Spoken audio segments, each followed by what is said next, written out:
प्यारे बच्चों, आज हम कूलाम के नियम का अध्ययन करेंगे। जैसा कि आप जानते हो, दो स्थिर बिंदु आवेशों के बीच में एक बल कार्य करता है जिसे हम विद्युत बल कहते हैं। विद्युत बल आकर्षण का भी हो सकता है, प्रतिकर्षण का भी हो सकता है। आकर्षण या प्रतिकर्षण का होना आवेशों की प्रकृति पर निर्भर करता है।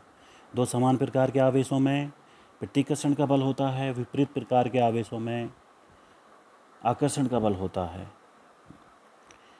तो प्रयोगों के आधार पर इन्हीं के संबंध में कूलाम ने एक नियम दिया था जिसे हम कूलाम का नियम कहते हैं।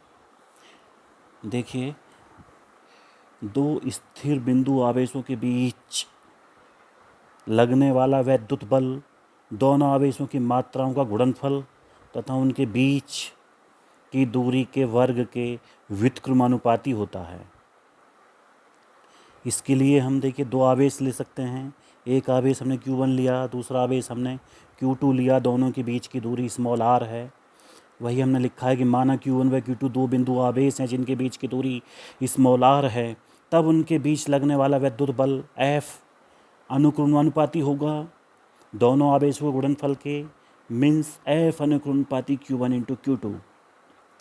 और दूसरे पॉइंट के अनुसार जो उनके बीच लगने वाला विद्युत बल है उन आवेशों के बीच की दूरी के वर्ग के व्युत्क्रमानुपाती होगा। It means F अनुक्रमानुपाती 1/r²। r क्या है? डिस्टेंस है, दोनों आवेशों के बीच की दूरी। अब आप देखिए, इन दोनों पॉइंट्स को हम मिला देते हैं तो क्या हो जाता है? F अनुक्रमानुपाती Q1 Q2/r²। आप जानते हैं अनुक्रमानुपाती को हटाने के लिए हम एक नियतांक का प्रयोग करते हैं। यहाँ इस नियतांक को हम K लेते हैं। K तो क्या हो जाएगा? वह बराबर K इंटू Q1 Q2/r²। है, जहाँ K क्या है? एक नियतांक है।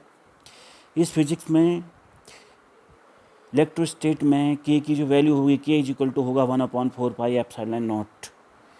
इसे एप्सिलॉन 0 एप्सिलॉन नॉट भी बोलते हैं, जिसे कहा जाएगा निर्वात की विद्युतशीलता। इसे आप पहली बार देख रहे हैं, पहला चैप्टर है। धीरे धीरे आपको इसकी आदत बन जाएगी, आपका अर्थ भी इसका स्पष्ट हो जाएगा, तो इससे भी आप घबराए ना। तो अब हमारा जो कूलाम फोर्स है वो हो जाएगा F is equal to 1/4 pi epsilon naught into Q1 Q2/r²। ऐसा क्यों हुआ? क्योंकि हमने जो K का जो वैल्यू है, K is equal to 1/4 pi epsilon naught, वो K के स्थान पर यहाँ रख दिया, तो हमारा F इज इक्वल टू हो जाता है 1/4 pi epsilon naught into Q1 Q2/r²। इसकी जो वैल्यू होती है 1/4 पाई एप्सिलॉन नॉट की, वो होती है 9 इंटू 10⁹। कितना होगा उसके लिए जानने से पहले आवश्यक है कि ये जो एप्सिलॉन नॉट है इसकी वैल्यू क्या होगी, इसका वैल्यू तथा इसकी मात्रक क्या होगी, इसकी विमा क्या होगी। बहुत इंपॉर्टेंट है, अक्सर बोर्ड परीक्षाओं में पूछा जाता है। एप्सिलॉन नॉट मीन्स जो आपकी निर्वात की विद्युतशीलता है, इसका मात्रक क्या होगा, विमा क्या होगी, आंकिक मान क्या होता है। ये परीक्षा की दृष्टि से बहुत इंपॉर्टेंट है। तो देख लीजिए, इसका मात्रक, एप्सिलॉन नॉट का मात्रक इसी से निकल आएगा जो आपका सूत्र था, जो आपका फॉर्मूला था। Coulomb force F is equal to होता है 1/4 pi epsilon naught into Q1 Q2/r²। यहाँ से आप एप्सिलॉन नॉट लिखोगे, तिरछी गुणा करने के बाद में तो एप्सिलॉन नॉट निकल के आएगा Q1 Q2/4 पाई FR²। यहाँ इनके इंडिविजुअली मात्रक रख दीजिए, सबके अलग अलग, तो एप्सिलॉन नॉट का मात्रक हो जाएगा। Q1 का कूलाम होगा, आप जानते हैं, कक्षा 10 में पढ़ चुके हैं, आवेश का मात्रक कूलाम होता है। तो कूलाम का इसका Q1 का मात्रक भी कूलाम और Q2 का मात्रक भी कूलाम। तो coulomb into coulomb, coulomb square हो जाएगा अपॉन 4 पाई एक संख्या है, इसका कोई मात्रक नहीं होता है। तो बचा F का मात्रक न्यूटन होता है। R बीच की दूरी थी, दूरी का वर्ग है तो मीटर स्क्वायर हो जाएगा। तो एप्सिलॉन नॉट का मात्रक बनता है coulomb square upon newton metre square.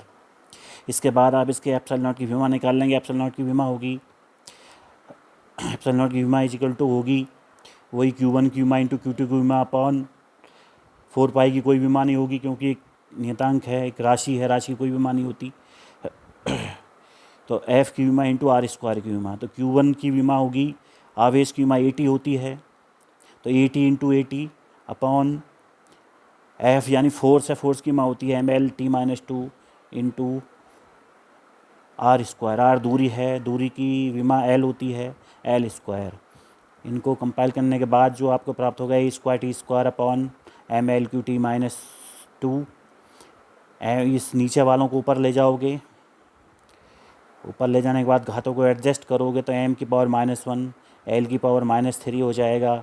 a² क्योंकि ऊपर ही है, t-2 नीचे है, ऊपर जा कर के +2 हो जाएगा, +2 और बैठा हुआ है ऊपर तो t⁻4 हो जाएगा।